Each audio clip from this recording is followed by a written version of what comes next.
కుంకుమను ఎందుకు ధరించాలి అది కూడా తెలుసుకుందాము. కుంకుమ పెట్టుకోవడం అనేది కేవలము స్త్రీలకు మాత్రమే సంబంధించింది కాదు. స్త్రీలకు, పురుషులకు ఇద్దరికీ సంబంధించినది. 2 కనుబొమ్మలకు మధ్య భాగంలో నుదుటి వద్ద ఇడ, పింగళ నాడులు కలిసి సుషుమ్న నాడిగా మారుతాయి. ఆ స్థలం వద్ద కుంకుమ దిద్దుకుంటాము.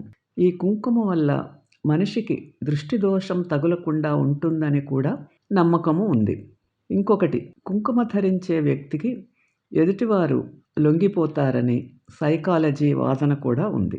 ఎర్రని ఎరుపు రంగు మనస్సుకు శక్తిని, త్యాగాన్ని, నిర్భయాన్ని, పరోపకార గుణాన్ని కలిగిస్తారని కూడా ఉంది. కుంకుమ ధరించటం పవిత్రతకు, అస్తికత్వానికి, ధర్మానికి, ధార్మికత్వానికి పురుషులకు సంకేతమైతే, స్త్రీలకు ఐదవతనానికి, సౌభాగ్యానికి, స్థిర బుద్ధికి సంకేతంగా చెప్పవచ్చు. మానవుడు నాగరికత నేర్చుకున్న దగ్గర నుండి కుంకుమను ముఖ్య అలంకారంగా కూడా భావించినట్లు కొన్ని గ్రంథాలలో ఉన్నది.